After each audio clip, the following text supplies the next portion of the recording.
আমি আপনার কোনো কথা শুনতে চাই না। আপনার চেহারা দেখলেও আমার বমি আসে। অলির কথা শুনে আলভি অলিকে রেলিং এর সাথে চেপে ধরলো।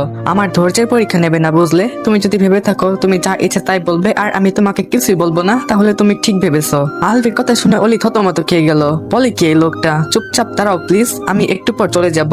তার আগে আমি তোমাকে কিছু কথা বলে যেতে চাই। অলি এবার স্থির হয়ে দাঁড়ালো, তবে আলভির দিকে তাকালো না। লোকটার চেহারার দিকে তাকালে ভয় লাগে, তাকানোর সাহস হয় না। আলভিকে এই মুহূর্তে খুবই ভয়ঙ্কর দেখতে লাগছে। অলি স্থির হয়ে দাঁড়াতেই আলভি কয়েকটা শ্বাস ফেলে নিজেকে ধাতস্থ করে অলির দিকে শীতল দৃষ্টিতে নিক্ষেপ করলো। অলির পরনে কালো রঙের লেহেঙ্গা, যেটা মূলত বিয়ের উপলক্ষে অলির বাবা কিনে দিয়েছিলেন। কানে ম্যাচিং ইয়ারিং আর হাতে চুড়ি, তাছাড়া আর কোনো অর্নামেন্টস নেই। অলি লম্বা কালো চুলগুলো এক সাইডে বেনি করে সামনে এনে রাখা। অলি গাল ফুলিয়ে দাঁড়িয়ে আছে, চোখে মুখে বিরক্তির ছাপ। আলভি বেশ অনেকক্ষণ অলির দিকে তাকিয়ে রইল। আপনার তাকিয়ে থাকা হয়ে গেলে আমাকে যেতে দিন। আলভি একটা শ্বাস ফেলে অন্যদিকে তাকিয়ে নিজের চুল স্লাইড করতে লাগলো। তার ভীষণ খারাপ লাগছে। মেয়েটা তাকে বুঝতে পারছে না, একদমই বুঝতে পারছে না যে 28 বছর বয়সী আলভি তাসনিম মির্জার জীবন মরণ এখন মেয়েটির হাতেই। আলভি কিভাবে বোঝাবে তার মনের অবস্থা? অলি আর চোখে একবার আলভির দিকে তাকালো। লোকটার চুলগুলো এলোমেলো, ফর্সা চেহারা রক্তিম বর্ণ ধারণ করেছে। লোকটার উচ্চতা 6 ফুটের নিচে হবে না। গায়ে ব্ল্যাক কালারের স্যুট পরা, হাতে ব্র্যান্ডের ঘড়ি। আলভি অন্যদিকে তাকিয়ে আছে আর অলি রেলিং এ হেলান দিয়ে দাঁড়িয়ে আছে। তার আশেপাশে দাঁড়িয়ে আছে। বেশ কিছুক্ষণ পর আলভি নিজের পকেট থেকে একটা কাগজের টুকরো বের করে অলির হাতে গুজে দিল। অলি জিজ্ঞাসা দৃষ্টিতে আলভির দিকে তাকায়। আলভি বলে, এটা আমার ফোন নাম্বার, রেখে দাও। আলভি বলার সাথে সাথে অলি কাগজটা ফেলে দিল। আলভি বিরক্তি নিয়ে কাগজটা কুড়িয়ে নিল। তারপর অসহায় কণ্ঠে বলে উঠলো, প্লিজ এটা নিজের কাছে রেখো। যদি কোনোদিনও নিজের সিদ্ধান্ত পরিবর্তন করো বা যদি কখনো আমাকে প্রয়োজন বোধ করো, তাহলে আমাকে একবার কল দিও। আমি সব রকম পরিস্থিতিতে তোমার পাশে থাকবো। আলভি অলির হাতে পুনরায় কাগজটা গুজে দিল। অলিও এবার কাগজটা ফেলে দিতে গেলে আলভি গম্ভীর কণ্ঠে বলে ওঠে, কাগজটা ফেলেই দেখো। আমি এক্ষুনি গিয়ে সবাইকে বলে দিব যে আমি তোমাকে ধর্ষণ করেছি আর আমি তোমাকে বিয়ে করতে চাই। আলভির কথা শুনে অলি কাগজটা ফেলতে পারলো না। আলভি কিছু একটা ভেবে বলে ওঠে, আমাকে প্রমিস করো তুমি কাগজটা যত্ন করে নিজের কাছেই রাখবে, কখনো ফেলে দেবে না। অলি তাচ্ছিলের হাসি দিয়ে বলল, আমি প্রমিস করবো কেন? আপনি চলে গেলেই আমি এটা ফেলে দেব। তুমি এখনই প্রমিস করবে, নইলে আমি সবাইকে গিয়ে বলে দিব। অলি চমকে তাকালো। লোকটা তো ভারী ডেঞ্জারাস, ঠিক তার দুর্বলতা তা বুঝে ফেলেছে। আপনি কি ভাবছেন এসব বলে আপনার সম্মান বেড়ে যাবে? অপি বলল, আমার তো সম্মান প্রয়োজন নেই, সম্মানের প্রয়োজন তোমার আছে। আমার শুধু তোমাকে প্রয়োজন। তুমি প্রমিস করবে কিনা তাই বলো। অলি আলভির কথাগুলো বোঝার চেষ্টা করলো, কিন্তু বুঝতে পারলো না। কৌতূহল বশত জিজ্ঞেস করলো, আমাকে আপনার কেন প্রয়োজন?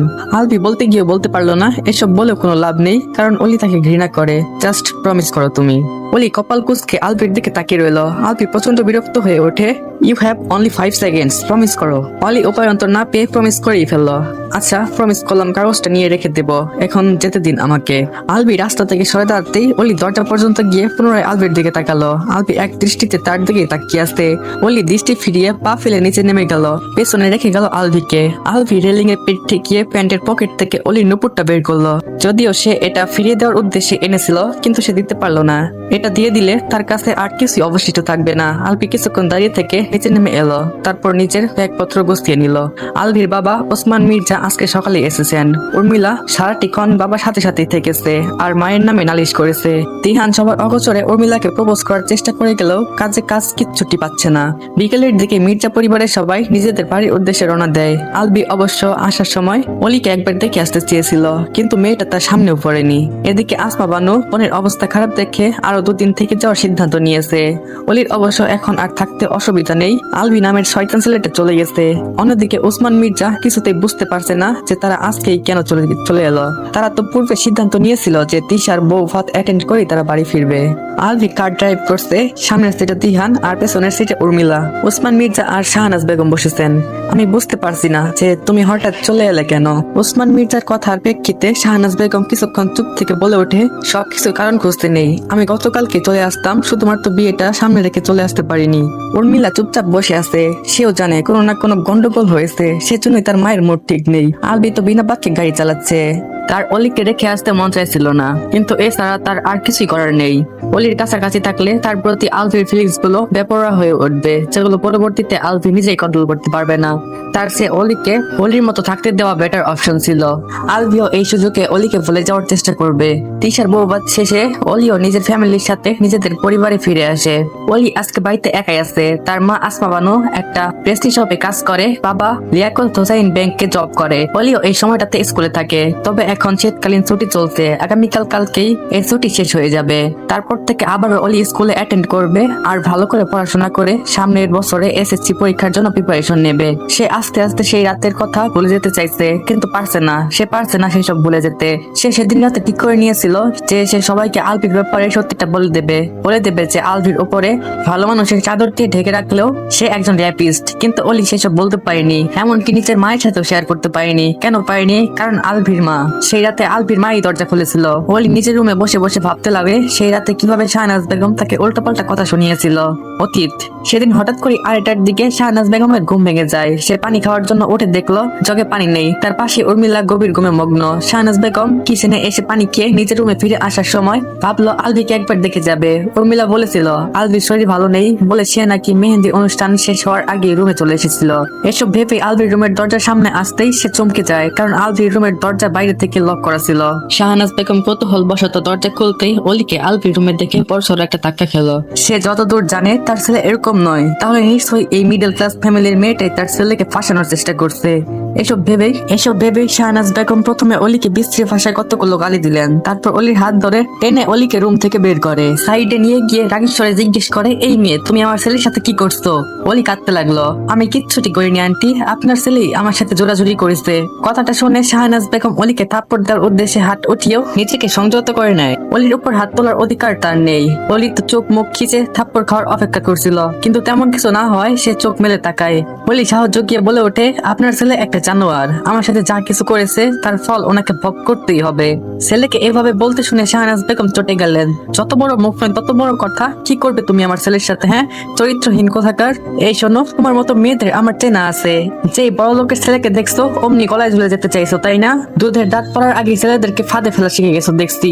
ছি আন্টি, আপনার বিবেকে বাজছে না? নিজে একজন মেয়ে হয়ে আরেকটা মেয়েকে এভাবে বলতে পারছেন?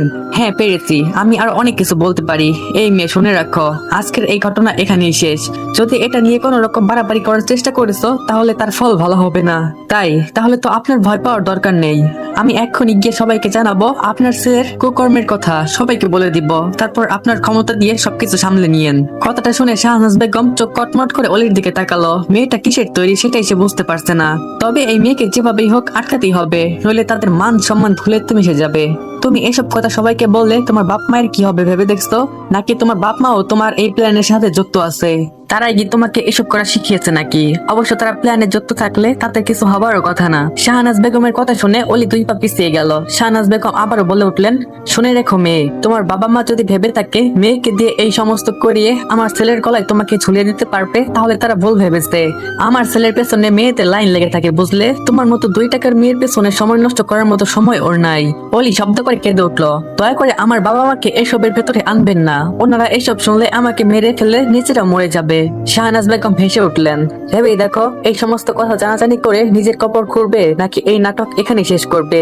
ডিসিশন তোমার হাতে, যেটাই করো না কেন আমার ছেলের কিচ্ছু করতে পারবে না। বলে শাহনাজ বেগম নিজের রুমে চলে গেলেন। অলি সেখানে বসে কাঁদতে লাগলো। মেয়ে হয়ে তার জন্ম হওয়াটাই হয়তো কাল হয়ে দাঁড়ালো আজকে। ছেলেদের জন্য এসব কোনো ব্যাপারই না, 2 দিন বাদেই সবাই ভুলে যাবে। কিন্তু জানাজানি হয়ে গেলে তাকে এর বোঝা আজীবন বয়ে বেড়াতে হবে। সেই সাথে নিজের বাবা মাকে সে মেরে ফেলতে পারবে না। বর্তমান দুপুরের দিকে অলির মা লাঞ্চ করতে এলে অলি তার মায়ের সাথে খাবার খেয়ে ঘুমানোর চেষ্টা করে, কিন্তু অলি সেই রাতের পর ভালোভাবে ঘুমাতেও পারে না। ঘুমাতে গেলেই তার আশেপাশে স্বপ্ন আসে। অলি একটা শ্বাস ফেলে বই নিয়ে পড়তে বসে। কেটে যায় 1.5 মাস। সুবিশাল আলিশান বাংলার মতো দেখতে 3 তলা বিশিষ্ট ভবনটি হচ্ছে মির্জা ভিলা। আলভি দোতলার নিজের রুমে ব্যালকনিতে দাঁড়িয়ে দাঁড়িয়ে স্মোক করছে। আজ রাত 10টার পর তাকে একজনের হার্ট সার্জারি করতে হবে। এটাই তার জীবনের প্রথম সার্জারি। এর আগে ছোটখাটো সার্জারি করা হলেও এটা তার ওপেন হার্ট সার্জারি। অবশ্য সেটা নিয়ে বিন্দু মাত্র চিন্তিত নয় কার্ডিওলজিস্ট আলভি তাসনিম মির্জা। সে তো এখনো 1.5 মাস আগে ঘটে যাওয়া ঘটনাতে আটকে আছে। না, সে পারছে না অলির নামে সেই বাচ্চা মেয়েটাকে বলতে। সেই চোখ, সেই ঠোঁট, সেই ঝাঁঝালো কণ্ঠের অধিকারী মেয়েটি। আলভির ভাবনার মাঝে কেউ একজন দরজায় নক করে। আলভি বিরক্ত নিয়ে সিগারেটের অবশিষ্ট অংশ ফেলে দেয়। রুমে এসে দরজা খুলে দিতে একজন সুন্দরী নারী নতজানো অবস্থায় তার দিকে একটা কফির মগ এগিয়ে দেয়। আলভি ভ্রুকুচকে মেয়েটির দিকে তাকায়। মেয়েটি হচ্ছে আলভির একমাত্র ফুপুর একমাত্র মেয়ে। মেয়েটির নাম রূপসা। আলফি মেয়েটির দিকে বিশেষ গুরুত্ব না দিয়ে কফির মগটা হাতে নিয়ে মুখের উপরে দরজা লাগিয়ে দিল। আলফির এখন এ ব্যবহারে মেয়েটির মন খারাপ হয়ে গেল। তবে এটা নতুন কিছু নয়, প্রায় প্রতিদিনই সে সেজেগুজে আলফির দৃষ্টি আকর্ষণ করার চেষ্টা করে, কিন্তু কোনোদিনও সফল হয়নি। উর্মিলা হল রুম পেরিয়ে নিজের রুমের দিকে যাচ্ছিল। রূপসাকে দাঁড়িয়ে থাকতে দেখে তার দিকে এগিয়ে যায়। রূপসা, তুমি এখানে কি করছো? রূপসা হঠাৎ উর্মিলার কণ্ঠ শুনে প্রথমে ভয় পেয়ে গেল, পর মুহূর্তে মুখে হাসি টেনে বলে, আমি অভি ভাইয়ের জন্য কফি নিয়ে এসেছিলাম, মামি দিয়ে পাঠিয়েছিল। উর্মিলা ভ্রুকুচকে রূপসার দিকে তাকায়। রূপসা সাজগোজ দেখে সে অবাক হয় না, কারণ এটা নতুন কিছু নয়। রূপসা তার ভাইকে পছন্দ করে, এই ব্যাপারে উর্মিলা শিওর। একজন মেয়ে হওয়ার সুবাদে সে রূপসার চলাচল দেখে বহু আগে এই ব্যাপারটা ধরে ফেলেছে। 6 মাস ধরে রূপসা তার মা রুনা খাতুনের সাথে এই বাড়িতে আছে। মূলত তাদের এখানে থাকার পেছনে কারণ আছে। উর্মিলার দাদুমণি 6 মাস আগে বেশ অসুস্থ হয়ে পড়েছিল। তার ইচ্ছে মতোই রুনা খাতুন মেয়েকে নিয়ে এখানে এসেছিল। তারপরে দাদিমণি তাদেরকে যেতে দেয়নি। এমনিতে রূপসার বাবা বেশ ক্ষমতাশালী লোক। বছরের বেশিরভাগ সময় সে ব্যবসার কাছে দেশের বাইরে কাটান। রূপসা বলে ওঠে, তোমার আজকে আসতে এত দেরি হলো কেন উর্মি? উর্মিলা হালকা হেসে বলল, কলেজ শেষে বন্ধুদের সাথে আড্ডা দিতে গিয়েছিলাম, সেই জন্য লেট হয়েছে। কলেজ শেষে বন্ধুদের সাথে আড্ডা দিতে যেতে লেট হয়ে গেছে। তাদের কথার মাঝেই রূপসার মা রুনা খাতুন সেখানে এসে বসলেন। রূপা, তুই এখানে? আমি তোকে তোর নানুর কাছে যেতে বলেছিলাম, উনি তোকে ডেকেছিলেন। আসলে মা, আমি যেতে নিয়েছিলাম, কিন্তু তখনই মামুনি কফি দিয়ে বলল এটা ভাইয়াকে দিয়ে যেতে, সেই জন্য আবার এদিকে এসেছি।